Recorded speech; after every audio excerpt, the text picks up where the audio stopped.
to see more persons here this morning, because at all our meetings, we had a lot of people.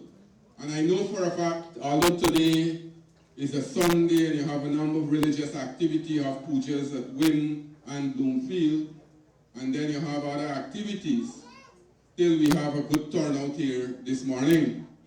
But I want to tell you that what we have seen over the last 4.5 years, we have seen a total transformation of our country, of our region, and your community. We have seen massive development taking place in our country.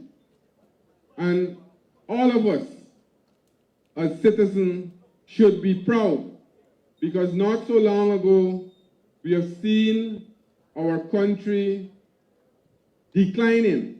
A period from 2015 to 2020, we have seen almost all the sectors in our country declining. Because I am mentioning this because people will once again, you'll see many false prophets come to you again with a lot of promises and commitment that when they get, if you vote for them, if you elect them, that they will deliver on these things. We must be careful. We must be careful because we have seen what our country went through during that period I just mentioned, from 2015 to 2020. Before that, this area here, and Region 6 itself, bear the brunt of the suffering from the APNU AFC. And we should never allow them to get back into government. All of us must ensure that we support progress, we support development, and we support commitment.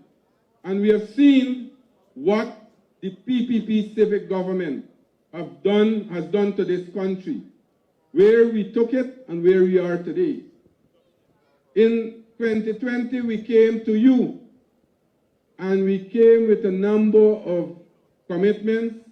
We listened to your proposals, we listened to your input, and we went back and we crafted a manifesto. That manifesto, we went to the elections in 2020. And we said that if you vote for the PPP and the PPP is elected in office, then we will deliver on these commitments we have made, the commitment that were in our manifesto. And I am challenging anyone here today, go back. Our party's manifesto is online, the 2020 manifesto. All the things that we committed in 2020, that when we get elected in 2020, that we will deliver. And if you go to that manifesto, you will see that every single commitment and promises we have made to the people of this country, we have delivered. We have delivered all the commitments to this people, to the country. And we should be careful because sometimes our memory is very short. We have seen, they said prior to the 2020 elections, 2015 elections, that they will expand sugar. I know many residents in these communities depend directly, or most depend directly on the sugar industry. What we have seen, they said they will give sugar workers 20% increase. What we have seen, they've closed down 4 sugar estates. They closed down 4 sugar estates and 7,500 sugar workers were placed on the breadline with their families. If you add and multiply that by 4, that will be 28,000 persons directly. And then the indirect person who depend indirectly, the shopkeepers and all those persons who are involved in businesses in the community. So you have seen what were the hardship they brought on the people of our country. Although Albion Estate that service these areas was not closed. There was no expenditure. There was no money expended on that estate. When I became Minister of Agriculture, and I had a meeting with Guy Suko, and I visited Albion, the entire structure was about to collapse. The field, you had wheat, took over the entire cane field. The tons cane was so low that they were hardly producing sugar. The last year of two estates, the Albion and the Rosal and Skeldon estate, the last year that those two estates grind, it was 2016, combined together they produced 51,000 tons of sugar. 20 from Rosal and 31 from Skeldon. And they closed the sugar estate, they closed. Skeldon was supposed to be our premier sugar estate in this country. If we were in government continuously from 2015 to present, Skeldon would have been our premier producing estate for us. They closed it down. They left it to the element. Number of parts now became dilapidated. The entire cane field became a forest. Same thing with Rosal. Imagine a place like Rosal, they closed down the sugar estate. And every single residence in Rosal, Kanji, they were depending on the sugar estate for survival. Imagine what happened. Rosal became a ghost town. And then they are coming again once again. When we had the debate in the National Assembly, Minister Ashley could have testified to it. When the PNC, the APNU person who were debating, they said that they will revitalize sugar. Would you believe them? Can never believe them because they closed sugar. They said also that they will expand rice production. They will support the farmers in this country when they went to the election. What they did, when they got into government and the rice farmers called on them, the president then, President Granger, said rice is a private business. It's a business between the farmers and the miller. Government can't intervene. Rice price went as low as $2,100 a bag for paddy in 2019. Unlike what we are doing today. Although the world market price have declined tremendously, and millers cannot able to pay the farmers the amount that they used to receive for the last rice crop. The government is subsidizing the price for farmers' paddy. So much so by this crop here alone, we will be subsidizing costs to approximately $3 billion we'll put in the industry to keep the farmer's price at a minimum of $4,000 per bag for paddy. Besides that, a few days ago, the president announced another $2 billion for farmers. All those persons who are farmers will get 1 bag of fertilizer for an acre of land that they cultivate. So if a rice farmer is cultivating 100 acres of rice, he'll get 100 bags of fertilizer. If a cash crop farmer cultivating 5 acres, 10 acres, they'll get that amount of fertilizer. Leaving out that, we have seen also that during the course of the 4.5 years of this transformative period that I spoke about, we have seen in other benefits. We did all these development against the background of 2 major floods. In 2021, we suffered the most devastating flood in the history of this country. We had to find money to give the farmers to go back to the land. $7.8 billion we found and give the farmers, rice farmers, cash crop farmers, livestock farmers. And again, in 2022, we suffered another flood. And then at the end of 2022, for 9 months, we suffered prolonged drought. And although we have been suffering all these, elements of climate change, we still are producing. And Guyana is the #1 country in the Caribbean now in terms of agriculture, in terms of leading agriculture and food security. So comrades, it's good that we refresh our memory. We have a comrade by the name of Comrade Harry Prasad Nokta, old party comrade, was former minister. And he always said that during this period is like the mango season. You see all kind of birds. All kind of birds just come around this time and make all kind of promises.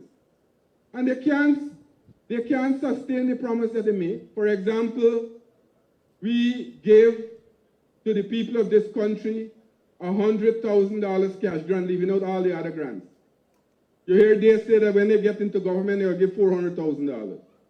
You hear they say when they get into government, after AFC, they're going to increase the income tax threshold by $400,000. You all remember when they got into government in 2015, they had a 21-point plan that they will implement in 100 days. Not one was implemented. Not one was implemented. And we can be proud because we have implemented and delivered to the people of this country all our commitment we have made. Less than 5 years, less than a full term, and less than 4 years, because if you take out the 2 years for COVID, it's 2.5 years we have delivered all our manifesto promises to the people of this country. So we must continue to support a party that have your interests at heart. As I said, we are seeing modernization taking place in our country in every single region. But there are massive development taking place in our region, Region 6. Leaving out all the roads network, all the major drainage network that we are doing. The massive project, transformative project like the Hope Lake Canal. We are now spending $6 billion to build 3 high-level canals so that we can drain the water from the backland right onto the Atlantic. And these canals will drain in a 24-hour period. You don't have not 6 hours or 4 hours, depending on the tide. It's like model after the Hope Lake Canal when you go down to Georgetown, that big canals across the road there. We'll have 3 of those in Region 6. We have already built an embankment from number 66 to Kanji to keep away the backland water. With the completion of the Hope Lake Canal, we'll have about approximately 35,000 acres of new land we go open up for farmers. You will have a chance. You will have a chance to apply and get those lands so that you can start agriculture. Agriculture will always remain the mainstay of Guyana's economy. Agriculture is important for us. We are not like them and say that all the money will come from oil and gas. Oil and gas is important for us. We are getting the revenue, but we are modernizing the other sectors. We are modernizing the agriculture sector. We are making the agriculture sector more resilient. The housing and water sector, you'll hear just now from Minister Rodriguez, what they are doing in the housing and water sector. The other transformative project, new hospital, new 4-lane road, new bridge across the Quarantine River. All those development will be taking place in Berbice. Some have already started. New hospitals is being built in Berbice. A new 4-lane bridge will build across the Berbice River. As Dr. Singh told the audience yesterday at Kanji and Albion, and I know Port Mourant is the cradle of cricket in Guyana. Port Mourant is the cradle, produced most of the great West Indian players. And every single family have this love for cricket. And I know for a fact, because as a resident of this area, living in this area, when cricket play in Georgetown and at the stadium, we always have to get up early and travel 3-4 hours before the cricket time and before the bridge. In the old days, when West Indies used to play in the international side at border, We just leave here 1 o'clock in the morning to go to see a 10 o'clock match at border. We had to cross the river with the boat, get to the ground. We had to line up, somebody get thrown from the ground too. And border. And then when the cricket finished, we meet home back till about 12 o'clock in the night. The whole 24 hours, you take up to go see one cricket match. Well, the PPP Civic has improved on that. You leave about another 3-4 hours before we go to the stadium, you get the bridge crossing and you drive straight to the stadium. But we'll do better than that the next term. When cricket play the next time, the next part of Guyana will come to Palmyra, the new stadium of Palmyra, and we will have international T20 cricket at Palmyra. So these are the development, these are the transformation that we are talking about. And when these people come again, you'll see them. And you have many of them who are jumping ship. Many of them who used to support the party when we got into government in 2020. We're coming back to election time, you see them move across to different other groups, trying to promote other groups. We must reject them. We must reject them. We must continue to support this party, the party of Cherry Jagan, the party that always have your interests at heart, the party that has struggled for independence for this country, the party that has struggled to end dictatorship and brought democracy to this country, and the party that have been development, brought a lot of changes to your life, and the party that have your interests and your children's interests at heart. Ladies and gentlemen, we have a president, also a young, energetic, and vibrant president, a man who leads from the front. He will be here just now with us. We don't got a cardboard cutout president that just put at a place and you got to take a picture. We have a president in flesh and blood that's be here present with us. And he will be here just now. You'll have a chance to interact with him directly, and you will hear from him yourself. But before he comes here this morning, I want to ask you to continue to support progress. Continue to support the PPP, your party. Let us continue the development that we have started, and let us continue to make Dr. Dr.Irfaan Ali the next president after the election. With this, I will pass the mic to my colleague, Dr. Singh, who will continue the discourse. Dr. Singh. Or Susan, Susan is here now, just call Susan's name, right? So Susan will talk to Susan. The real action party, I ain't sit down yet. Morning, everybody. How are you all doing this morning? Huh? Are you all right? Are you all right? I went to church. Let me acknowledge my colleagues at the head table, and of course the heads of agencies, staff from the various ministries who are joining us and supporting us over these last 2 days on our outreaches. Let me also take this opportunity to wish all of our Christian brothers and sisters a happy Palm Sunday and a blessed Holy Week ahead. I'm sure you would have heard a lot already from my colleague. I'm joined by 2 colleagues who are indigenous to this region, region number 6. And it's a real joy and a pleasure for me to be joining you this morning, this Sunday morning. His Excellency, I just left him, he'll be here very soon. You know the schedule is very packed, and you have a president who does not spare a single minute. As long as he has a minute of free time, he finds something constructive to do with that time. And so he's very generous with his time and sharing with his brothers and sisters. The transformation, my friends, that has been ongoing in the last 4.5 years is undeniable. Undeniable in every respect. Undeniable in every sector, because it's visible for all to see. And while we continue to work to change the landscape of our country through our infrastructure program. It doesn't stop there. The transformation that you are witnessing all across the country, the physical transformation, is also backed and supported by initiatives that will ensure that the human transformation takes place as well, and that your individual lives and those of your families will be forever transformed and changed for the better. And one of those ministries that helps us to do that is the Ministry of Housing and Water, for which I share responsibility.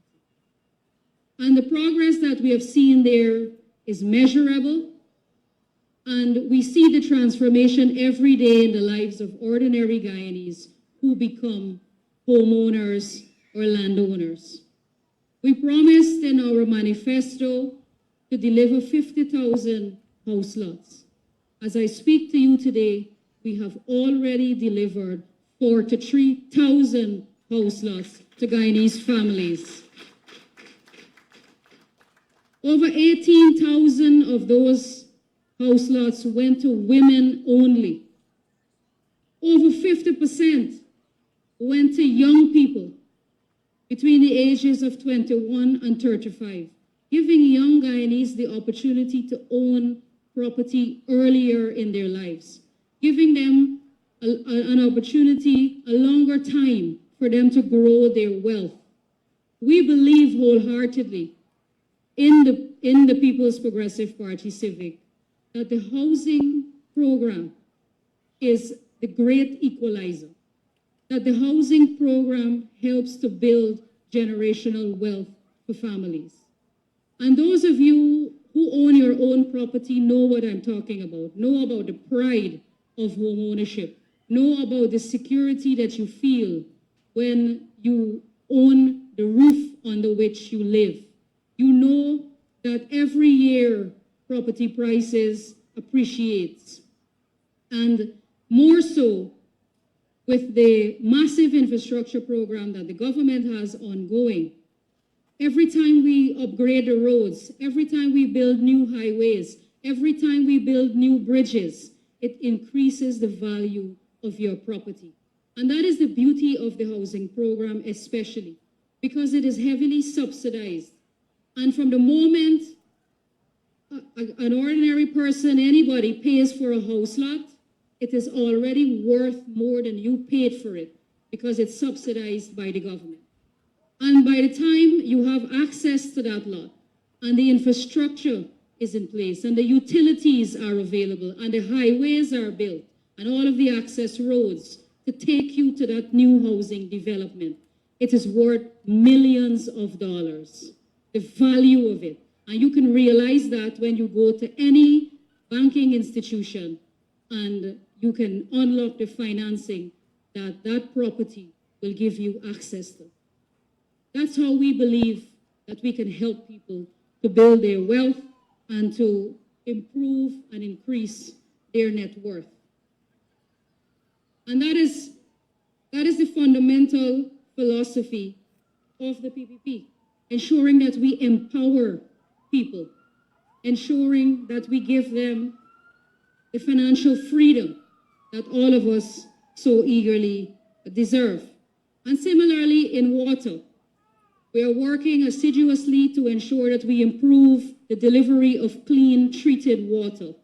We have expanded the water treatment plant here at Port Mourant. We've rehabilitated it and expanded it to deliver safe, clean water to all of the residents here in Port Mourant.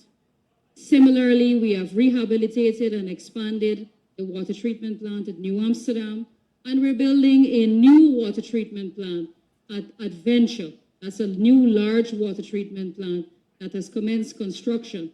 And once those are completed and the 6 smaller treatment plants are built, we will be able to achieve almost 90% access to treated water in this region, in Region 6. Allow me to pause, please, to welcome His Excellency, our President, your President, Dr. Irfaan Ali, Put your hands together for the President.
Thank you very much, everybody. You may take your seats.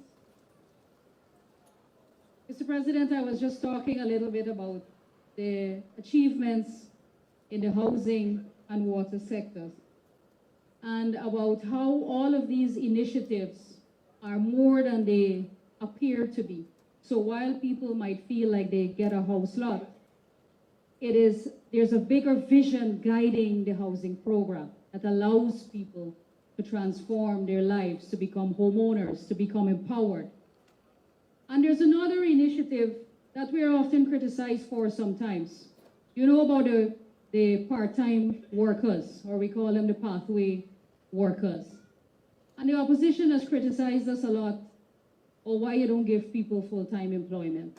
But these are people who, in some cases, or in many cases, are women, and in some cases are people who have never had a full-time job. And so when you work full-time, you have to adopt a certain discipline. It's a culture of work, getting up in the morning, going to work, and spending all of full-time there, and managing your home schedule and your work schedule. So it's called a pathway program to give you a pathway to full employment. And I just want to give one example about the vision behind this, and my personal example. We took on 26 part-time or pathway workers at our GWI office in Region 5. 26 a few years ago when the program was first started. Out of that 26, 4 of them are still with us on the part-time program. 22 of them have gone on to get full employment. 12 at other locations, and 10 are with us at GWI on full employment, permanent employment. And that's the transformation that I'm referring to, that all of these initiatives and programs and these policies that you see us talking about, it's never just at face value. It's always so much deeper. It's always a greater vision that is behind. It's always a greater objective that we are trying to achieve. So when people try to criticize these programs, we have to really stop and think about what is the greater vision behind that. And that is why we are so fortunate here in Guyana to have a leader who is experienced, who is visionary, who is committed, who is honorable, who is hardworking, who you can put your trust in, who you can put your confidence in, because you know when he says something, it is his bond and it will get done. And the only leader that you have like that is the People's Progressive Party Civic under the leadership of President Irfaan Ali. So I want to thank you very much for coming out on this Sunday morning. I know many people went to church and Mandir and so on. So thank you very much for your warm welcome, for being here. And I will pass the microphone now to my colleague, the Honorable Dr. Ashni Kumar Singh. Thank you. Thank you very much, Minister Rodriguez, Your Excellency, President Irfaan Ali, my cabinet colleague, Minister Zulfikar Mustafa, who is also, of course, Executive Secretary of the People's Progressive Party, Regional Chairman, Professor Sankat, representatives of various government agencies, and most of all, of course, my dear brothers and sisters, comrades and friends. It is, of course, a great pleasure and privilege for me to be able to join you this Sunday morning, and in particular on this occasion, in the distinguished presence of our President. And I want for a brief moment for us to reflect on the significance of where we are meeting. And there are a number of dimensions through which one can examine the significance of where we are meeting. I want to mention, of course, just two of those dimensions. The first, of course, is that Port Mourant has a very special place in the history of the People's Progressive Party. Port Mourant is, of course, the birthplace of the founder of our party and the founder of independent Guyana.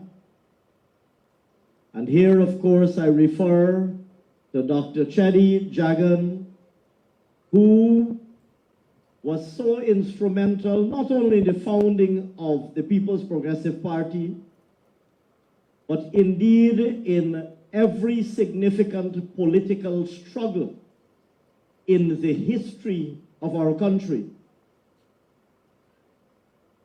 There was once a time when every single adult Guyanese person did not even enjoy the right to a vote. You had to be a property owner or a landowner to vote, even if you were over 18 years of age, even if you were an adult person.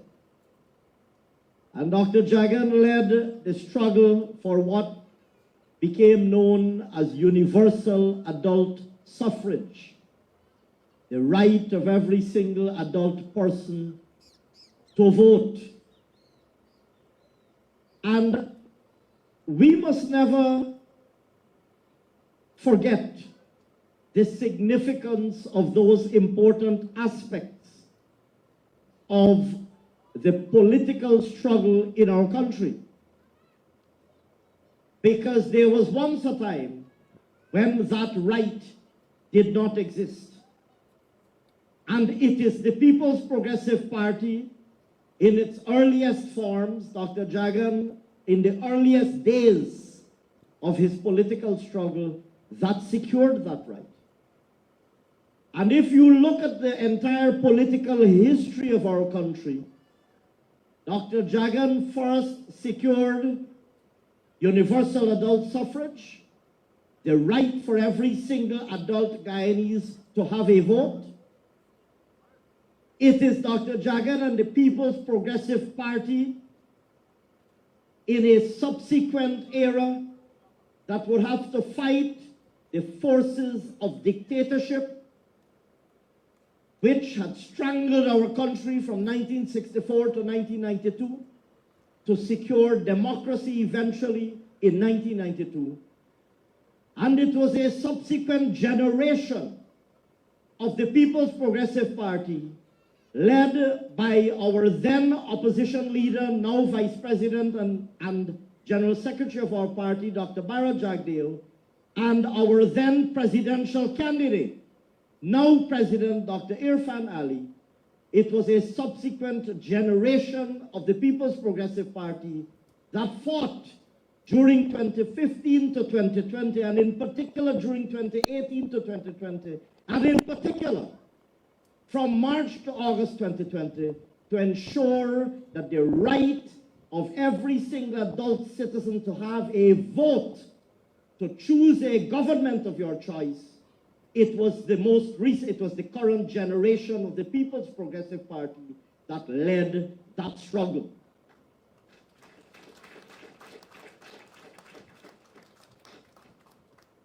And we must never fail to repeat that history.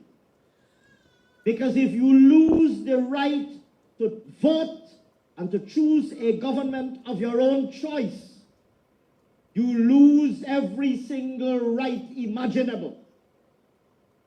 Because if a government does not respect democracy, the fact that they answer to people, and that every 5 years people will have the right to choose a government, any political entity that does not respect the power of the vote and does not subscribe to democratic norms will not appreciate the importance of serving people. Because if you don't appreciate the fact that every 5 years the people will be exercising their franchise or their vote, then you don't appreciate the importance of serving them. And that is what distinguishes the People's Progressive Party from every other political entity throughout the history of our country up to today.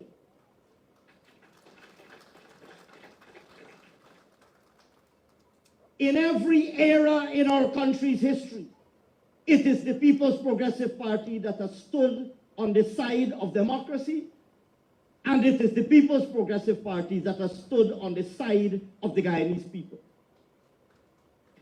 Let us not get carried away about those who come along every now and then and profess their concern and love for people. Some you will see surfacing now for the first time. You've never seen them before. Suddenly you are seeing them in communities and social media pretending to be concerned. You've never seen them before, but they're suddenly presenting themselves as the champion of the people. Others will come now suddenly making all sorts of promises, but when they had an opportunity to do something to assist and I'm speaking particularly of the APNU, AFC, and their surrogates.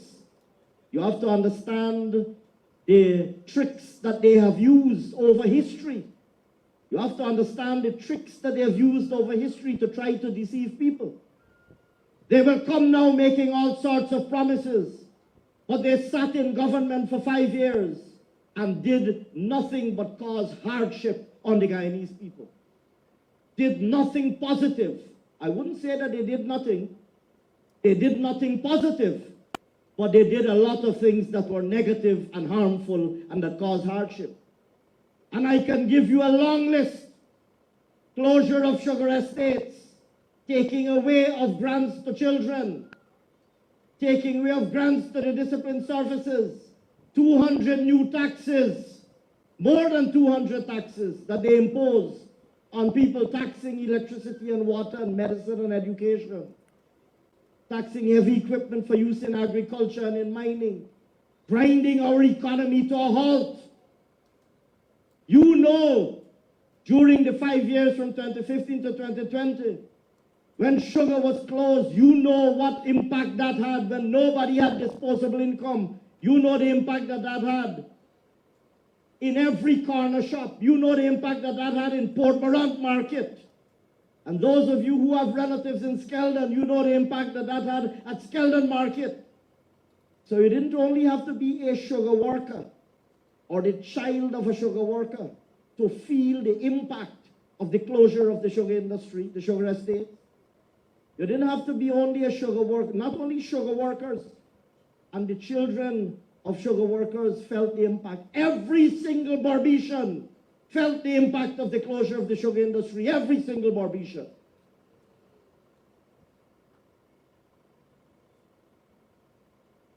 So let me be very clear that if you examine any period in our country's political history, it is the People's Progressive Party that has stood on the side of the Guyanese people.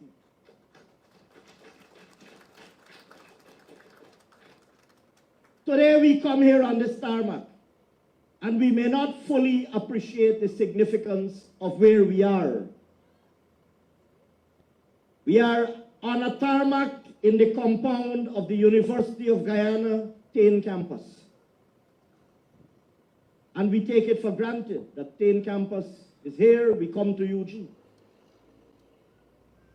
But if you examine, I want to give you just one example. I said just now that if you look at the history of our country, there is one political party that has always stood on the side of the Guyanese people. I want to give you one example of the People's Progressive Party's service to the Guyanese people. Let us examine the history of university education in Guyana. There was once a time, Professor is still a young man, but he knows that time. There was once a time, if you wanted a university education, you had to take a boat. In the early days, a boat, later on plane, to go to England or America.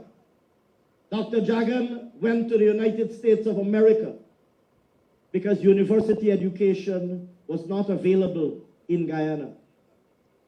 And when he came back and he started the political struggle in Guyana to improve the circumstances of the Guyanese people, he recognized that gaping gap in services available to bright young Guyanese, that you had to come from a wealthy family who can afford to send you to America or England or Ireland or Jamaica. In the case of many, and Professor knows this well, you had to come from a wealthy family to be able to afford a university education. And Dr. Jagan recognized that many bright young Guyanese people were being denied the opportunity for a university education. And Dr. Jagan launched in 1962 an initiative that would lead to the opening of the University of Guyana for the very first time in 1963. In those days, some people called it Jagan Night School. And he said he's not going to wait for a big fancy campus to be built. He's going to open a university using the Queen's College building in Georgetown while the Turkine campus would be built. So Dr. Jagan brought university education to Guyana. A next generation of PPP leader recognized that UG, founded by Dr. Jagan, had one campus, but that there was a large population of talented young Guyanese people in Berbice, a sufficiently large pool of talented young Guyanese people in Berbice, who perhaps their families could not afford to send them to Turkine because you had to pay boarding and lodging or rental of accommodation, etc.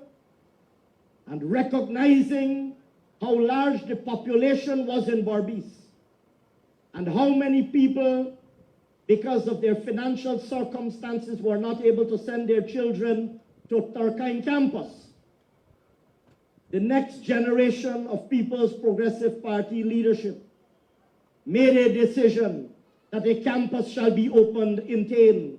And in 2000, then President Bharat Jagdeo opened Tain campus, bringing university education to Berbice. But our party's work in terms of delivering university education did not end there.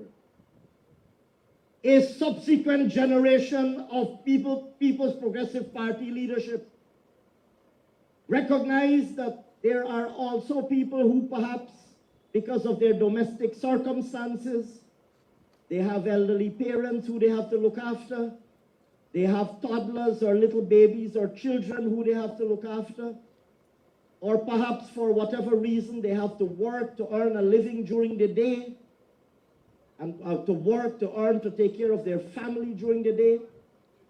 And because of that, they may have ruled themselves out of the opportunity to pursue higher education. And this new generation of PPP leadership said, we don't believe that people should rule themselves out of the opportunity to get a university education because they have to work during the day or they have to take care of their elderly relatives. And so this new generation of PPP leadership, represented by yet another great People's Progressive Party president, Dr. Irfaan Ali, introduced the Gold Scholarship Program and brought university education into your homes. And so I want, just because we are meeting at Tain campus, I want you to look at the history of successive generation of PPP leaders. Dr. Jagan brought university education to Guyana. Dr. Bharat Jagdev brought university education to Berbice through Tain campus. And Dr. Irfaan Ali brought university education into your own home through the Gold Scholarship Program. And we could tell that story in every sector. That is only taking university education. We can talk about healthcare and how successive generations of PPP leaders have transformed healthcare. We could talk about infrastructure and how successive PPP leaders, PPP presidents, have transformed infrastructure. We could talk about job creation and economic empowerment and talk about how successive PPP presidents have transformed economic opportunities and economic empowerment. Right here in Port Mourant, in this locality, let's just take this NDC. Port Mourant, John, look at what is taking place. You have Tain campus here with thousands of students. You have the Guyana Technical Training College in Port Mourant just next door to the Gaisuco Training School. One of only 10 deep sea oil exploration and production training facilities that ExxonMobil has said will be their global center of excellence for training. One of only 10 such facilities worldwide, right here in Port Mourant. You have the Caribbean's most modern Tourism and Hospitality Institute being built right next door.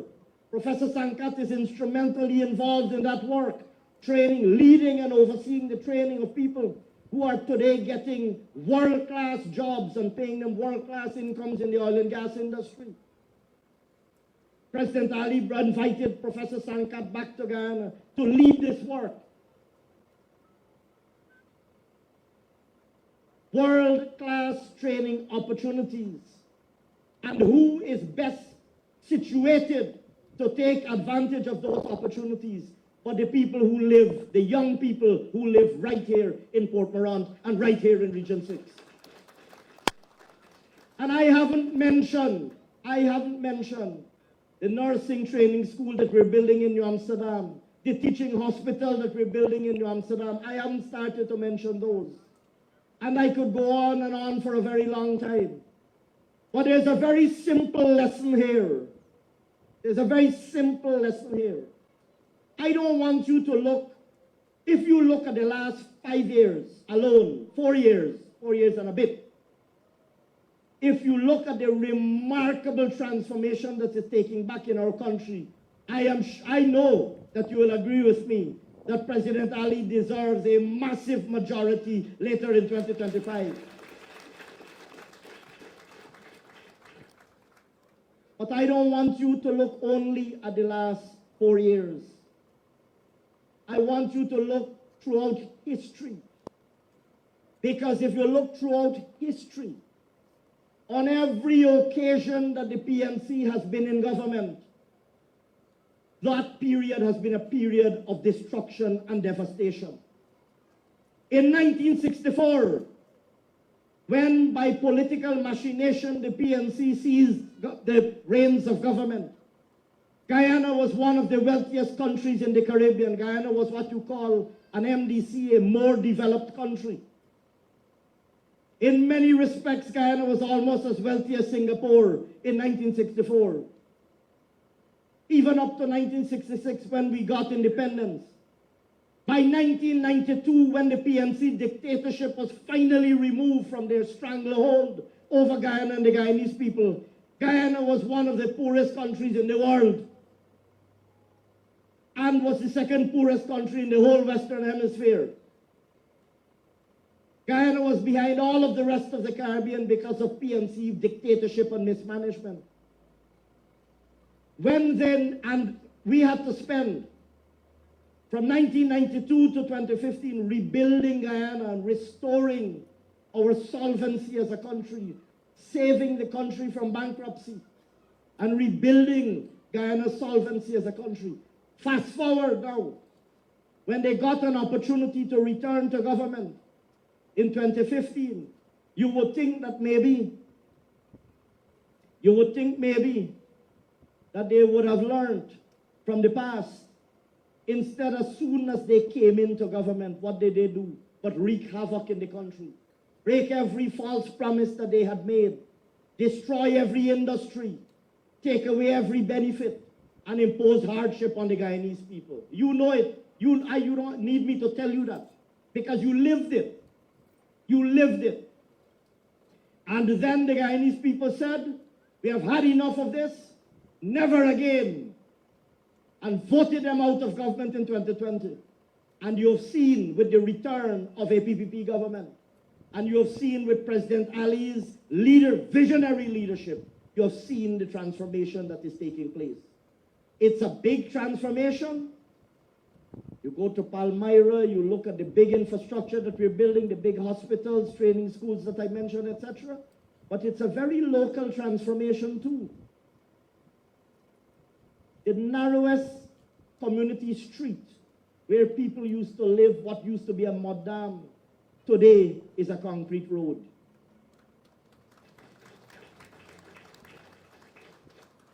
You have seen it. You have seen it.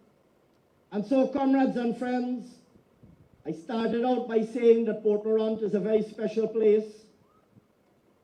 But we mustn't take for granted you have forces that are floating around making all sorts of promises. I know that you know the history of our country, and I know that you know the track record of both the PNC and whatever they call themselves now, APNU, AFC, or whatever disguise they are coming in. And they come in disguises. You will remember in 2015 and in 2011, the PNC came in a disguise. That disguise was called the AFC. And in particular, I can put two names to the disguise, Ramjatan and Nagamutu. They were the PNC in disguise, coming to try to create trouble in areas that they felt were PPP strongholds, and trying to take away 1 or 2 votes from the PPP. On that occasion, the disguise that they came in was called AFC. Well, the AFC is virtually dead now. But they are coming in different disguise now. But the objective is still the same, to stir up trouble, to create misinformation, and to try to take away 1 or 2 votes from the PPP. But I want you, and I'm going to conclude now, I want you, for the rest of this year, and in particular when you come out to vote later this year, I want you to show them that no matter what disguise they come in, I want you to show them that you know them for who they are. And I want you to show them that you know that the only party that has stood on the side of the Guyanese people, and the only party that has improved the circumstances of the lives of the Guyanese people in any period in our country's history has been the People's Progressive Party. And I want you in particular to show them that you recognize the remarkably visionary leadership that we have today in today's generation of leadership. I want you to show them that you know and you recognize and you will reward with your vote the remarkably visionary leadership that we have today in President Irfaan Ali. And so, comrades, I will stop there and simply hand the microphone over to the president that I have the honor to serve, my president, our president, but far more importantly, your president, Dr. Mohammed Irfaan Ali.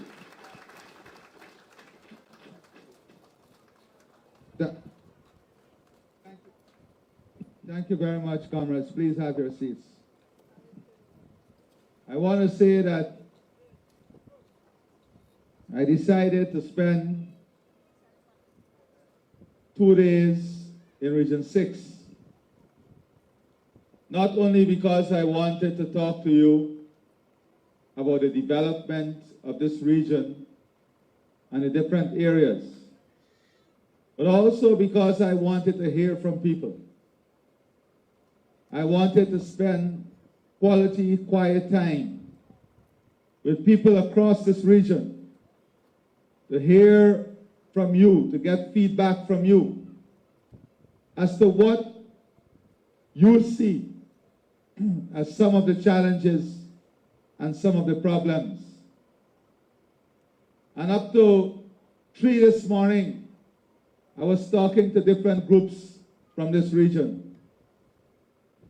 And I was also listening because I'm not here just to talk to you about all the good things that is happening.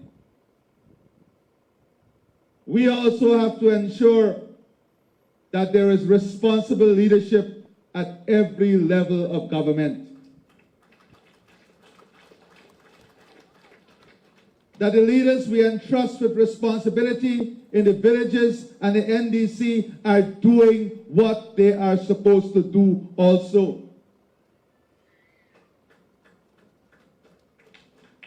Because that is who we are. We are a party that takes seriously the responsibility that is entrusted in us. And here in John's Port Mourant, there are a number of villages. John's itself, Portuguese Quarter, Free Yard, Bongyard, Haswell, Ankerville, Mississippi, Clifton, and Tain. Which one I missed? You know, Bangladesh is part of Mississippi. I said Free Yard, you're not here? And having listened to villagers, I've decided that within these localities, although we have this massive development and transformation that is taking place, that within this NDC and this locality, from the cabinet, I'm going to set up a special mechanism to come to every single one of these villages, to hold consultation directly with the villages, and to have your views and your priorities and issues and challenges that are bothering you addressed by this special committee that I'm going to put in place.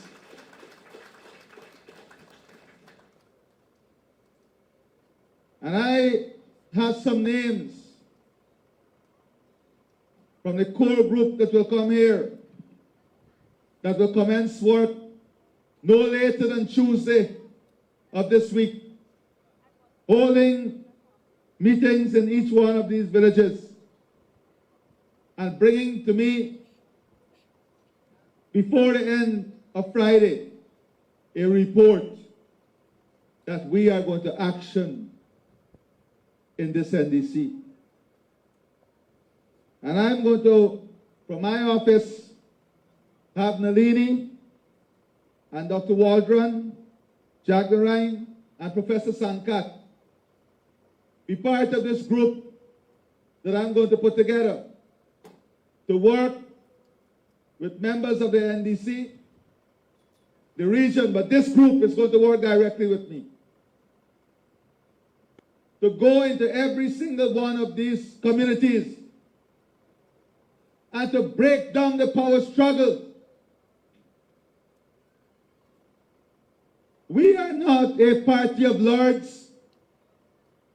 This is not a party that will ever support any individual or group playing lords upon other people. We are a party of service. We are a party of servants for the people. From the highest level to the lowest level, that is what makes us different. When I'm impatient, I'm not impatient with the people on the ground. I'm impatient with my engineers, my technicians, the contractors, my cabinet. And these are the people I'm impatient with because we want to get it done. We want to move things forward. We want to do better for you every day. And we cannot tolerate and condone anything that is different from this. We must not. We have a responsibility for the people of our communities, for the people of this country. And part of that responsibility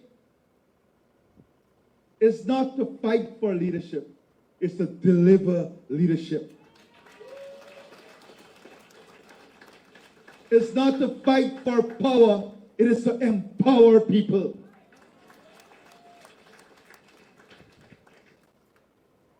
That is what defines us.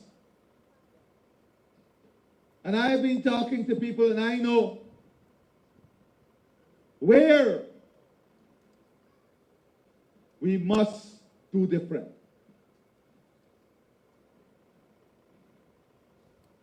So today, the ministers have outlined very clearly every single weekend, almost, Dr. Ashley Singh leaves his family and come to this region because we have assigned him to this region.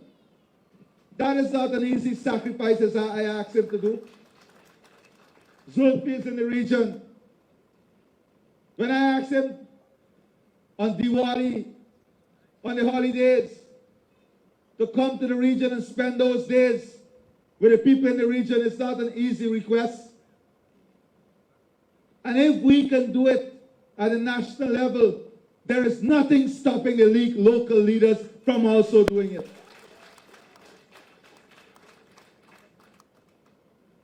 We don't mince our words when it comes to our responsibility to the people. We don't sugarcoat anything when it comes to our responsibility to the people. Because we must be responsible to the people, be responsive to the people.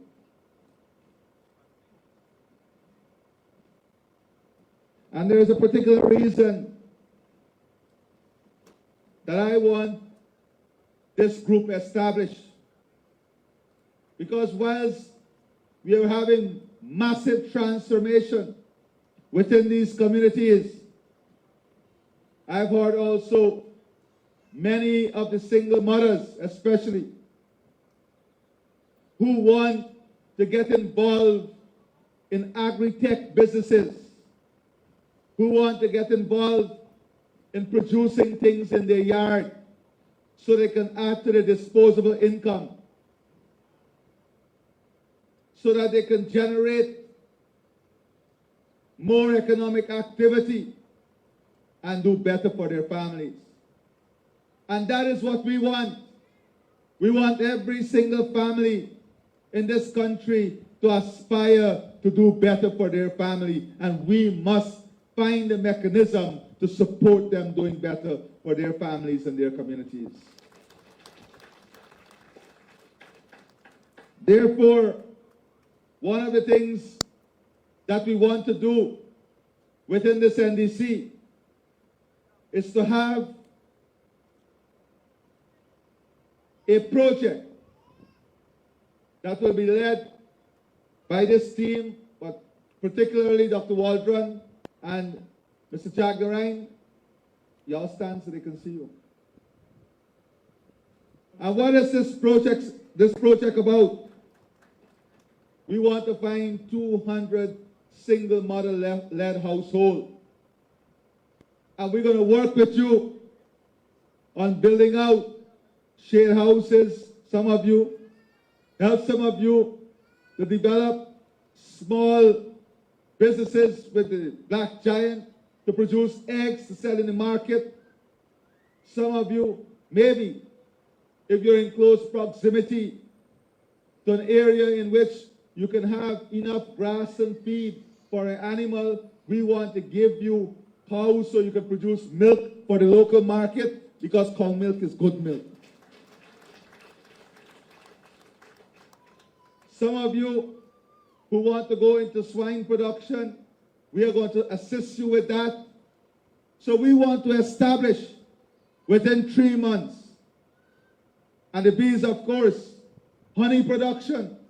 You're close to the Port Mourant market. So we're going to give you not only the training and the highs and the protective gear, we're going to help you to start a honey production business so that you can have that opportunity here.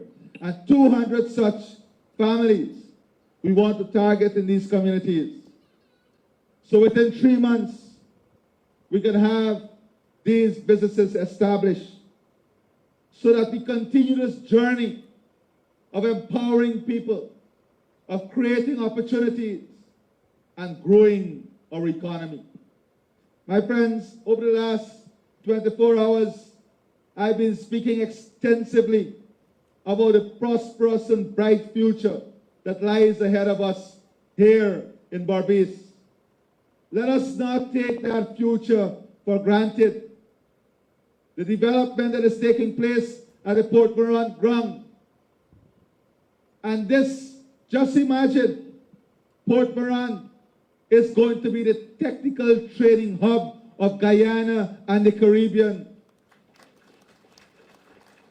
Not only are we developing the National Technical Training Center and the Tourism and Hospitality Institute that will train every single person who will enter the tourism and hospitality industry. Over 6,000 we have to train in the next 3 years, and you will have that. We'll have the nursing school, and I've already asked that a committee be established to look at immediately, because we will make the investment. If we have to put in the labs, we'll put in the labs.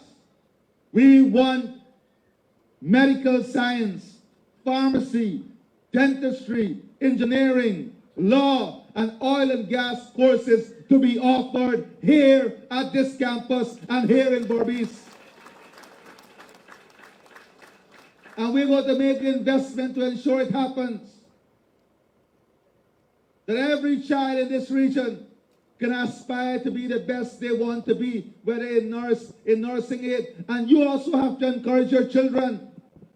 All the children with at least 3 subjects CXC, get them in the nursing program. They will get a stipend whilst they're trained. They will get a guaranteed job afterwards, and they will have a strong, resilient future ahead of them. The starting salary now for a nurse is almost $170,000 as I speak to you today. Get your children registered in the Guyana Police Force, in the Guyana Fire Service, in the Army, in the police force now. Very soon, the starting salary of a constable will almost be more than the starting salary at a teller at the bank.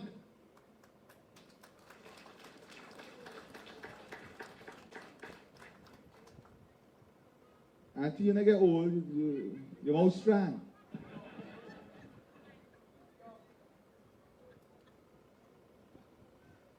But Auntie has reminded me of something very important. You see what she said? Listening to the opportunities that young people have today, she said she's sorry she got too old. You know why? Because in her days, in their days, they never had the opportunity like young people today. And young people, they take this for granted. They went through the hardship and the struggles of dictatorship, of lining up for food, and they went through that, and they sacrificed, and they worked just to ensure that they give their children, the young people today, better opportunity, and we must not take that opportunity for granted. Your opportunity came on the backs of those who stood before you in struggle and sacrifice. The fact that today, every single teacher can become a trained teacher sitting right here in the region. And we're taking it further. Every teacher can become a trained graduate teacher. There is no other country in the world that is offering this.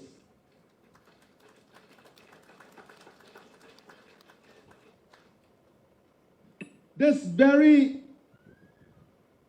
ophthalmology center in Port Mourant was built without oil and gas, and they almost shut it down with oil and gas.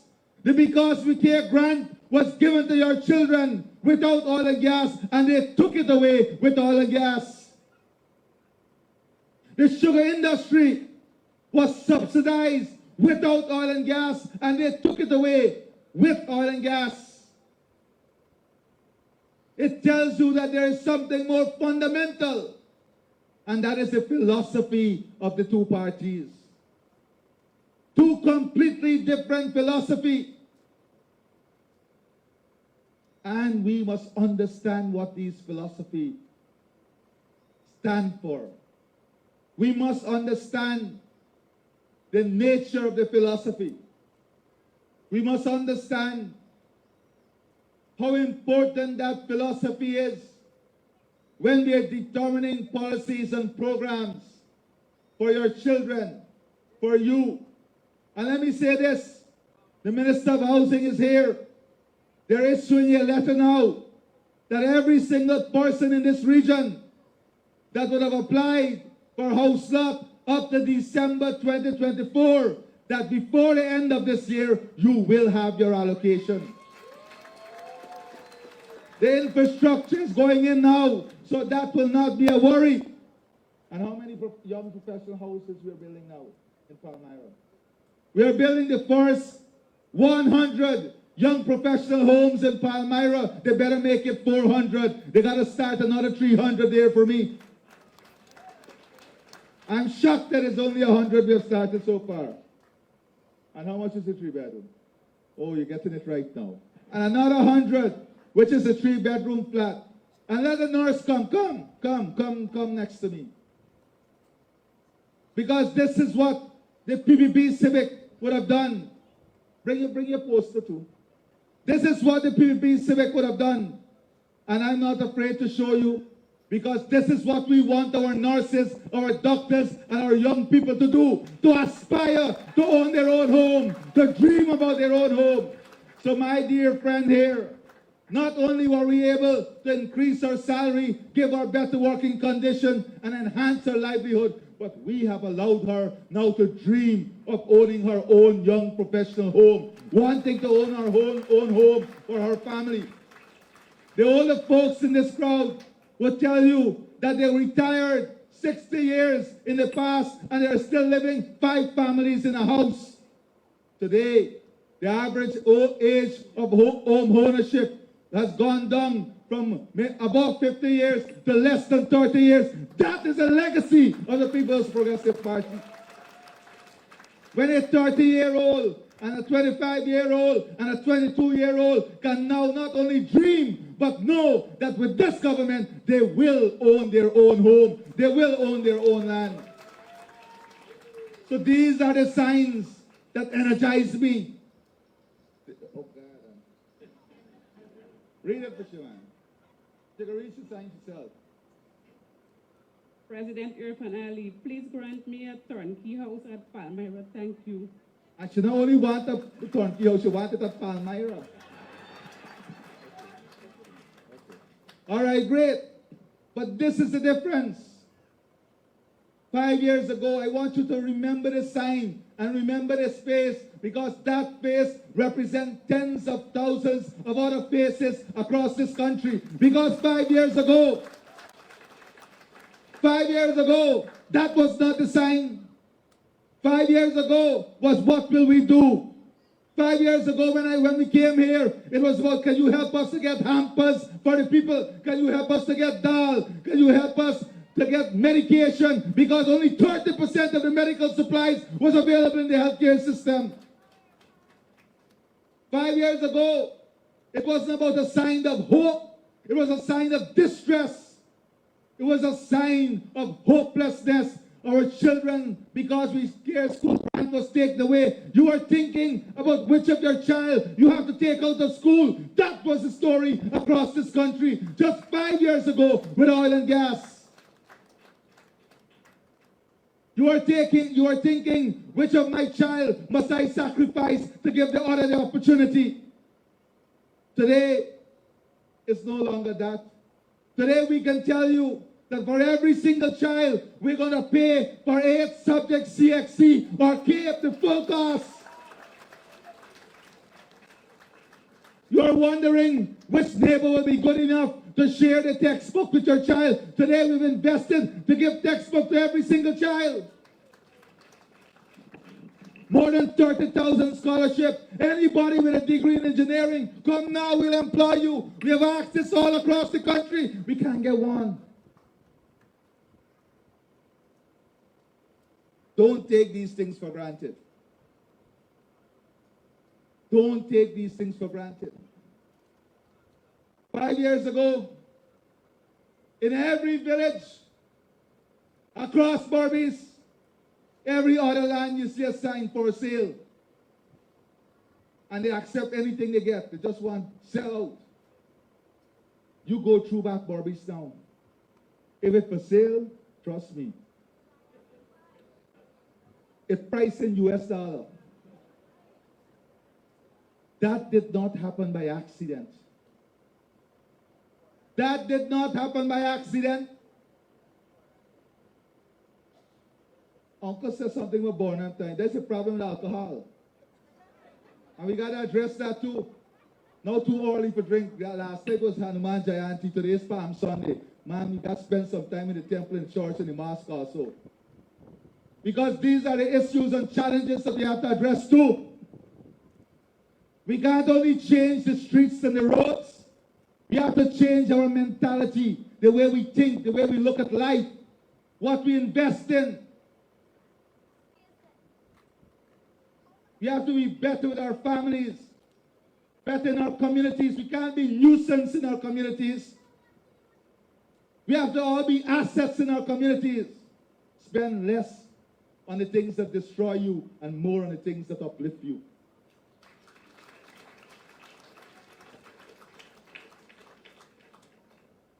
That is what is needed. And we are not afraid of these frank discussions. Because if you're a good family member, you will be frank with your family members and tell them what they have to do to be better and to improve themselves. Otherwise, they will destroy themselves in the end.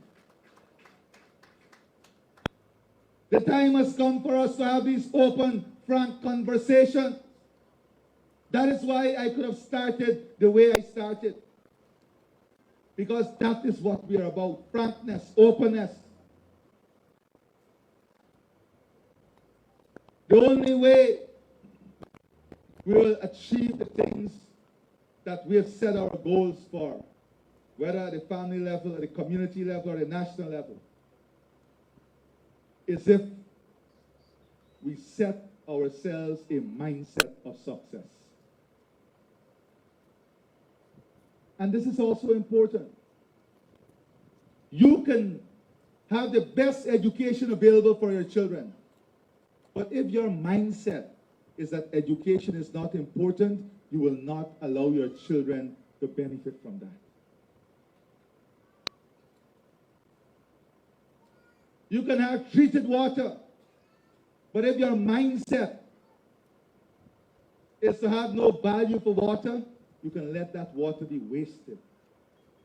So we have to develop positive mindset. A mindset that is futuristic. A mindset that is selfless. A mindset in which we deploy our energies and our qualities and our gifts to the benefit of humanity. And when you look at that mindset, if you in Port Mourant and this NDC can't be thankful for the tens of millions of US dollars that we're investing, not only the community road, but the transformative projects, the healthcare, in education, more than $528 million. Your old age pension that is double the $55,000 for every child. The VAT and other taxes that we have removed for more than 200 items. The removal of the VAT on electricity and water, and putting back the subsidy for pensioners for electricity and water. Those things you take for granted. Let us not take these things for granted.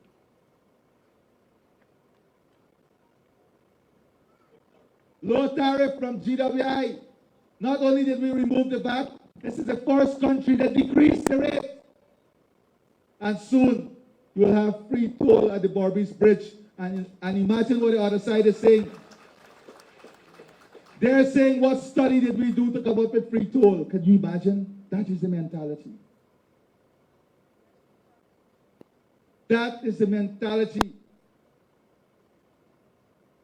My friends, the future is yours. But you have a responsibility in shaping and defining that future.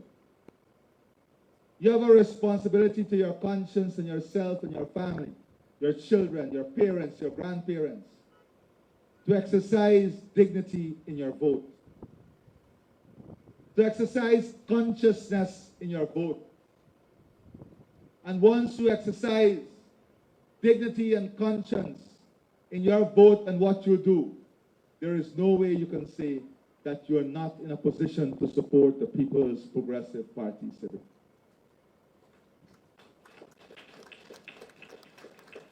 This is not a competition between Port Mourant, Ankerville, Tain, John, and New Amsterdam or Corriverton. There is no competition. We are developing equally to raise everybody with the rising tide. Every single Guyanese must rise together, because when we rise together, we will all be in a better position to support each other.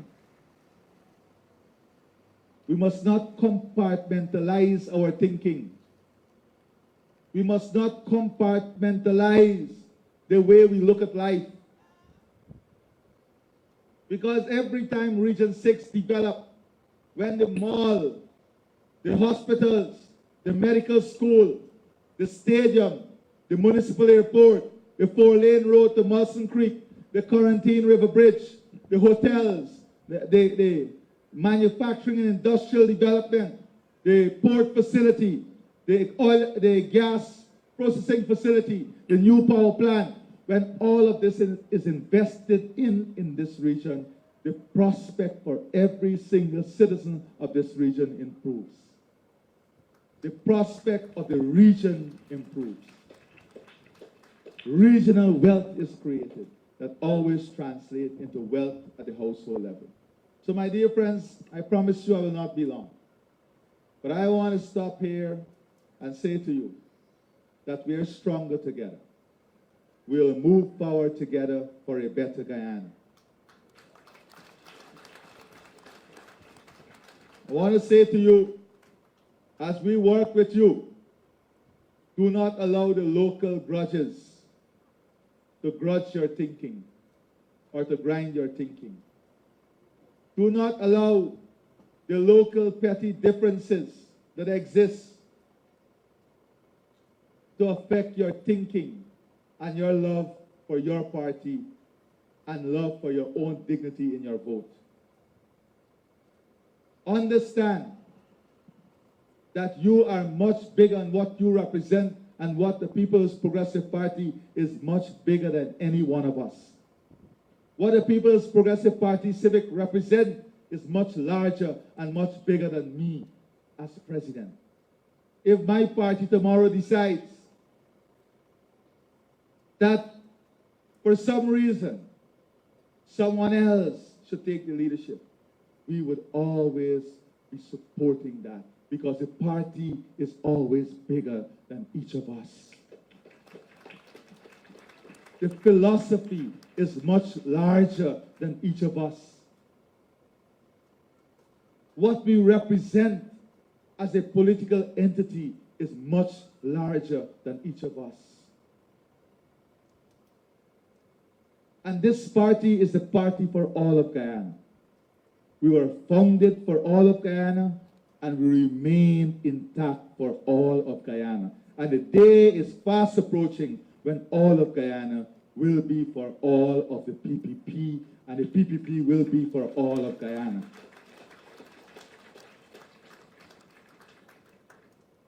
When you see the endorsements that are coming for our party, you are part of that. Your sacrifice, your hard work, your commitment is paying those dividends. That today, what we aspire for, that is bringing together all our people. What we aspire for, that is unifying our people. What we aspire for, that is building the one Guyana, is coming alive. Let us be happy about it. Let us celebrate it. Let us not be like the others, sour and obnoxious about the coming together of the one Guyana. Let us celebrate it with joy and pride and happiness. Let us celebrate it as one Guyana, one Guyanese, together, forward with the People's Progressive Party today. I thank you, and God bless all of you. My friends, we now come. I would like to adopt the protocol that you have already established, but please allow me to give special welcome to our president, Dr. Irfaan Ali. Dr. Ali, I'm not too certain if you remember, but on the 14th of October 2023, you were at Manchester, and I stood before you asking you for assistance on behalf of the widows in terms of them having 17.5. But today, it will be unethical of me if I do not stand on behalf of those widows and say special thank you for listening to me and for granting them that increase. And I want to tell the people, all of us gathered here, that was on the 14th of October, and those widows were able to get that assistance in February or March of 2024, effective January 1st. And I want to tell you that that is the vision and the leadership of Dr. Irfaan Ali. And I would rally you guys to continue to support it. Thank you. Good afternoon. I am here this afternoon, not for any issues, but to thank the President and his team for all of the progress that we've had from 2020 to now. I would like to extend my sincere gratitude to the Excellency Dr. Irfaan Ali, the President of Guyana, for his tremendous strides that has happened under his leadership.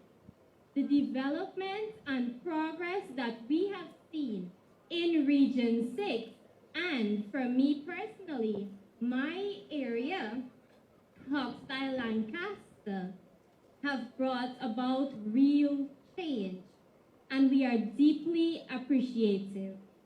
We've seen major improvements in sports, road, education, health, and agriculture. Upgrades to schools like Manchester Secondary School and Alness Primary School. The improvement of the Liverpool Health Center have brought real benefits to our lives now and will continue to in the future. We also appreciate the support for farmers through the construction of drying floor and a shade house, as well as drainage work and frequent drain cleanings along the provisions of fogging machines, lawn mowers, and brush cutters. These are helping us to maintain our environment. And the new multi-million-dollar NDC building stands as a symbol of progress for that community. Mr. President, your continued commitment to our development has not gone unnoticed. We are truly grateful and hopeful for our future. Thank you for your vision, dedication, and for your service to the people. Thank you. Honorable President, Dr. Irfaan Ali. This afternoon, it's not more of a personal concern, but more so to establish appreciation for the work that you have done within the teaching sector of Guyana. I'm an educator for over 20 years.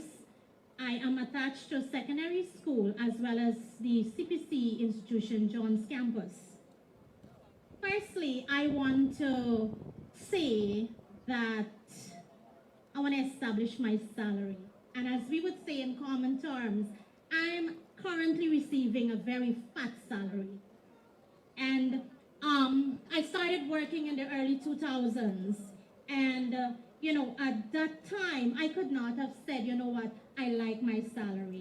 At this point, more so, I wouldn't say that I'm contented with my salary, because if I was to say that, it's going to be that I'm just getting by.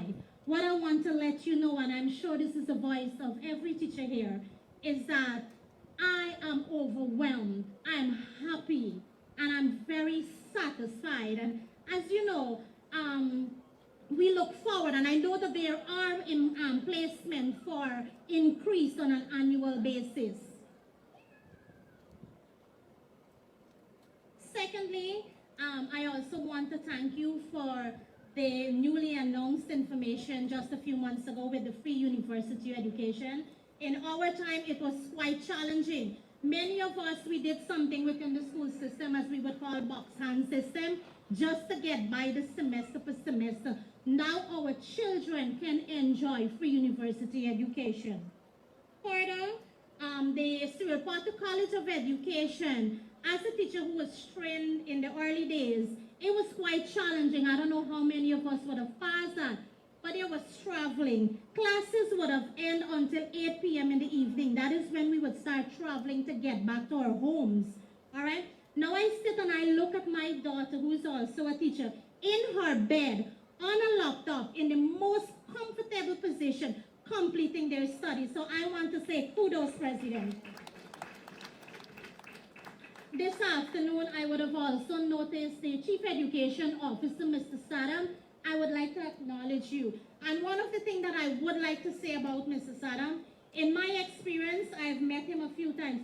He is one of the most humble person I have found within the education system. That you have something, you can go to him. He sits and he listens. Not cutting you, but just to say he's from Lenora, the same village like me. That's it. All right. Maybe he's something special in that village. And Mr. Saddam, another thing is that I would have said this, is that I like you. And this is what I like about you. You know, I spend days, Mr. President, I've spent days, who have done it in the hard times. We sit hours, and I mean throughout my holidays, writing schemes of work, notes of lessons. It's hours and days and weeks of work. And the recent circular that the CEO has sent out to the schools, whereby we're allowed to generate AI conversion notes and so on. I want everybody on my behalf to give Mr. Saddam a big round of applause. And not to leave out the Minister of Education, Ms. Priya. I've never met her in person, and I'd love to have an opportunity to do that. However, I know the two of them, they work hand in hand, and so it's a big initiative, it's a big support for us within the system. Finally, I would like to thank the government, everyone who are part of the decision made to give cash grants to all the schools in terms, not to the children, but to the teachers. I've spent quite a few years doing visits across the region in relation to CPC. And Mr. President, I'll encourage you one thing. Take a visit into our classrooms.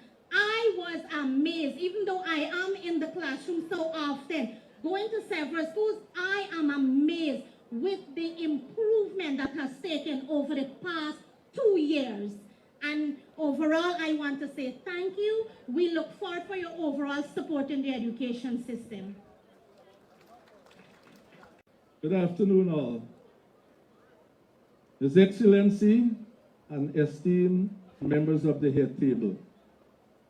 I'm not here to speak about the obvious, because you have to be blind not to have taken notice with the rapid developments that have been taking place in Region 6 and throughout the length and breadth of Guyana. What I would like to speak about is something about the health care. You see, 3 years ago, my wife was diagnosed with breast cancer. And at one time, that diagnosis was tantamount to a death warrant. Thanks to your government for the improvements we have seen. Today my wife is alive. She did not have to go to Canada. She did not have to go to Cuba. She did not have to go to the USA. Today she is alive. She is in the audience. I would like her to stand. Today she is alive and cancer-free.